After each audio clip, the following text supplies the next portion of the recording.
I want to talk a little more about this white collar terror module.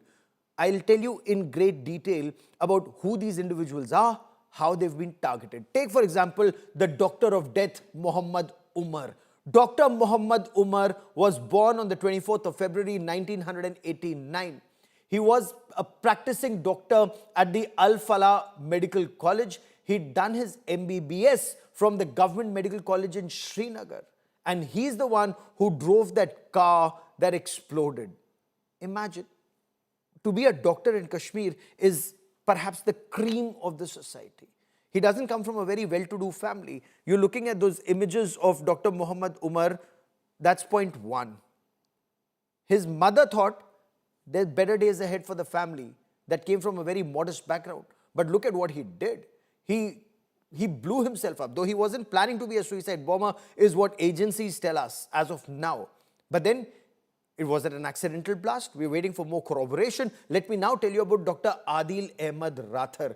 Dr. Adil Ahmed Rathar, 27 years old, from Kazigund, a senior resident doctor at the Government Medical College, Anantnag. Now, Anantnag is in South Kashmir. Srinagar, Anantnag link, I'll tell you in just a moment. Both were studying at the same place, apparently indoctrinated by the same Maulvi of the Naugam Masjid. I'll tell you about that in just a moment. So, an AK-47 assault rifle was found in his locker at the GMC in Anantnag. He was arrested in Saharanpur in Uttar Pradesh.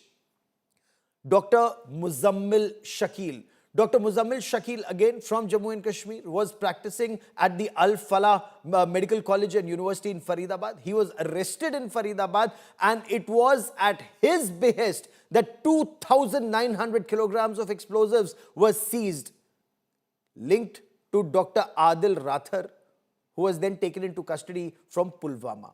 Let me now tell you about the woman terror suspect, Dr. Shaheen Shahid. So she's the lady doctor. She worked at Lal Bagh. She worked at the Al Falah group of hospitals.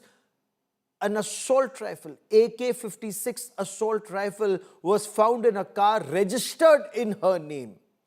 Apparently, intelligence agencies believe she was leading the Jaish-e-Mohammed terrorist organization's women's wing, and she was also handling funds. So she had an NGO. Funds were being funneled into her NGO, and through her were going to these doctors for the procurement of ammonium nitrate, for example. So these were medical doctors. They were practicing doctors. They would go into any place and then buy ammonium nitrate in larger quantity than farmers would buy, and they would say, we need it for experiments.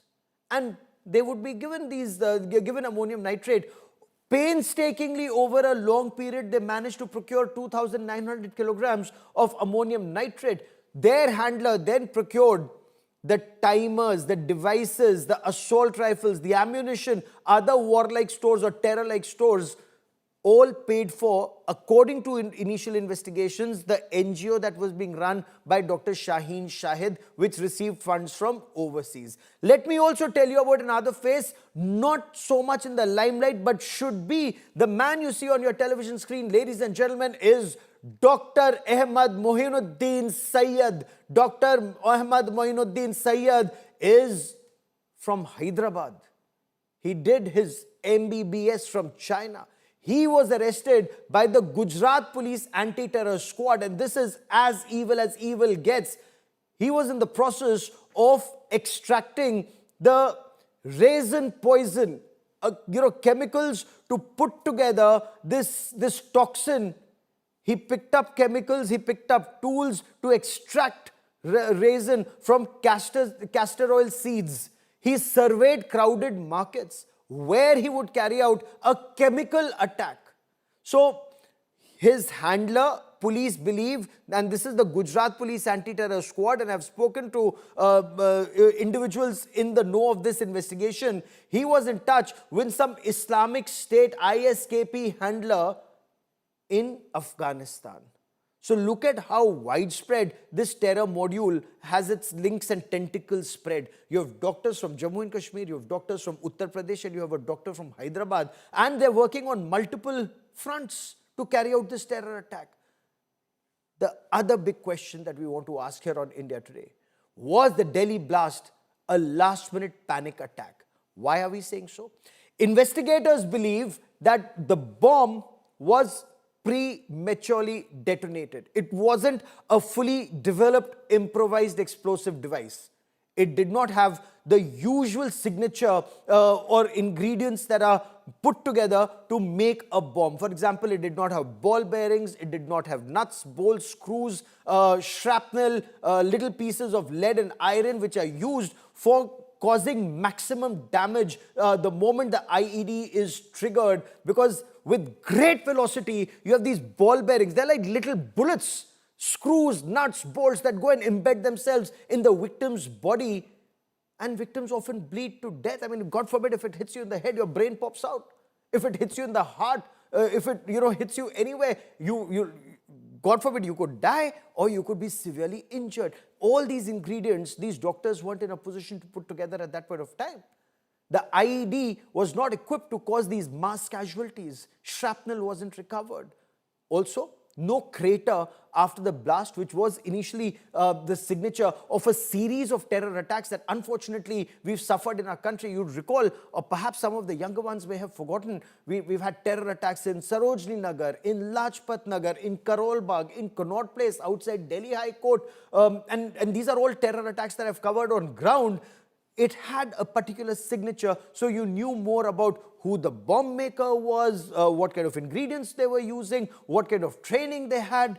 Also, investigators say it's for the first time they found a slow-moving car when the blast took place. Usually, when it is a VBIED or a vehicle-borne improvised explosive device, it's a car or any vehicle. For example, Pulwama 2019, the vehicle is laden with explosives, it comes in very fast and then rams into the VAVP, the vital asset, vital point, or the target, whether it's a bus, a convoy, a police station, a military location, a VVIP location. It just goes and rams into it, and then the explosion takes place to cause maximum damage. In this case, it was a slow-moving car that just was coming to a gradual standstill or stop near a red light, and all of that has been caught on CCTV cameras.